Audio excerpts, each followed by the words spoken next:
गुजरात के अमरेली जिले में फायर सर्विस डे के अवसर पर एक शाम शहीद के नाम शीर्षक से फायर एग्जीबिशन का आयोजन किया गया। ये कार्यक्रम अमरेली फायर इमरजेंसी सर्विस द्वारा आयोजित किया गया, जिसमें बड़ी संख्या में लोग शामिल हुए। ये आयोजन मुंबई डॉकयार्ड आग हादसा में शहीद हुए 66 अग्निशमन कर्मियों की स्मृति में किया गया। एग्जीबिशन का उद्देश्य लोगों को आग से बचाव, राहत कार्य और आधुनिक उपकरणों के उपयोग के बारे में जागरूक करना रहा। कार्यक्रम में जिला कलेक्टर और पुलिस अधीक्षक भी मौजूद रहे। उन्होंने एग्जीबिशन का अवलोकन करते हुए फायर विभाग के कार्यों की सराहना की और कर्मियों के समर्पण को नमन किया। इस दौरान आमजन को आग से सुरक्षा के उपायों की जानकारी दी गई, जिससे आपदा के समय सही कदम उठाए जा सके। अमरेली से संवाददाता राठौड़ महेंद्र भाई की रिपोर्ट। आज अमरेली जिला फॉरवर्ड सर्कल पर नेशनल फायर डे उपलक्ष्य फायर બધા ઇક્વિપમેન્ટ जो जिला में मौजूद है एना प्रदर्शन राखेला है। मारा બધા नागरिकों की अपील है कि अँ आए और फायर विषय में जानकारी आपे। हमारी फायर टीम डिजास्टर समय में खूब टूंका समय में घना सारू रिस्पोन्स आपे छे अने छेल्ला घना वर्षों में घनी सारी कामगीरी करी है अने अमुक घना लोकोने बचाव करे। मारू नाम जयेश भट्ट है। सीनियर सिटीजन पार्क में अत्यारे फायर सेफ्टी ने लईने एक सरस कार्य जे करवामां आव्युं छे અને જે અવેરનેસ ક્રિએટ કરવામાં આવી છે અને એ અવેરનેસને ધ્યાનમાં રાખીને અત્યારે જે દરેક ફાયર ઇન્સ્ટ્રુમેન્ટનું સમજાવવામાં આવે છે લોકોને ખૂબ જ સરસ સમજાવવામાં આવે છે અને અર્લિયર લગભગ આગ એટલે એક બીક હતી, પણ હવે એવું નથી। આમાં ઘણી જગ્યાએ આપણે આપણી સેફટી કરી શકીએ છીએ અને એમના માટે જે ખાસ આપણે શું ધ્યાન રાખવા જેવું છે એમનું માર્ગદર્શન અહીંયા ખૂબ જ સરસ રીતે પૂરું પાડવામાં આવે છે અને એનાથી એક એવી અવેરનેસ ક્રિએટ થશે કે આગમાં બચવું પણ જરૂરી છે અને લોકોને બચાવવા પણ જરૂરી છે। Thank you.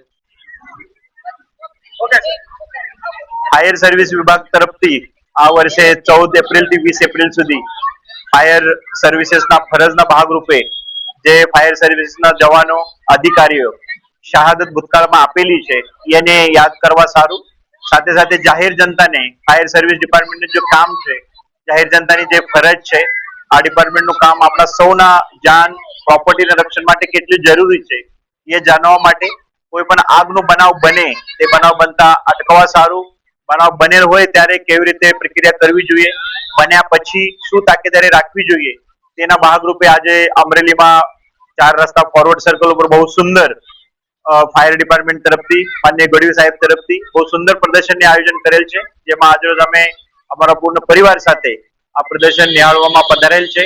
અમરેલીની વિસ્તારના જનતા રહીશો પણ મોટા પ્રમાણમાં અહીંયા પધારેલ છે। આપ સૌ માટે કોઈ પણ જગ્યાએ કોઈ પણ ફાયરના બનાવ ના બને તે માટે જરૂરી તાકેદારીના ભાગરૂપે અહીંયાથી જે સૂચના આપેલી છે પાલન કરવું બહુ જરૂરી છે અને આ લોકોનું જે 24/7 જોબ છે બહુ પ્રેશરનું જોબ છે, બહુ જોખમીની જોબ છે, તો આ લોકોનું જે કામ છે એ કામને પણ આપણે સમાજ તરીકે, અધિકારી તરીકે, વ્યક્તિ તરીકે બિરદાવવું પણ બહુ જ જરૂરી છે। 14 એપ્રિલ થી 20 એપ્રિલ ફાયર સર્વિસ વીક આ વીક અંતર્ગત સમાજની અંદર એક એવી અવેરનેસ અને જાગૃતતા ફેલાય તેવો પ્રયત્ન fire and emergency service Amreli દ્વારા આજે કરવામાં આવેલો છે। આજરોજ અમરેલી શહેરની મધ્યમાં આવેલા સિનિયર સિટીઝન પાર્ક ખાતે એક એક્ઝિબિશનનું આયોજન કરવામાં આવેલું છે। આ એક્ઝિબિશનના મારફતે એક આવી અવેરનેસ ફેલાય કે જેના કારણે ફાયર એન્ડ ઇમરજન્સી સર્વિસ જે કાર્ય કરી રહી છે તે કાર્ય કેવી રીતના થઈ રહ્યા છે, તેની અંદર કેવા કેવા પ્રકારના સાધનોનો ઉપયોગ થઈ રહ્યો છે અને જો તમે જે જગ્યા પર રહો છો તે પ્રિમાઇસીસ, તમે જ્યાં કામ કરો છો તે પ્રિમાઇસીસ અથવા તો કોઈ પણ જગ્યા પરની પ્રિમાઇસીસની અંદર જો આવી કોઈ આગ અકસ્માતની દુર્ઘટના બને તો એક જાગૃત નાગરિક તરીકે તમારે શું કરવું જોઈએ અને શું ન કરવું જોઈએ આવી અવેરનેસ ફેલાવવાનો પ્રયત્ન આજે અહીંયા એક્ઝિબિશનના માધ્યમથી કરવામાં આવેલો છે। ફાયર સર્વિસમાં વપરાતા વિવિધ પ્રકારના સાધનો અહીંયા એમને સમજાવવામાં આવે છે।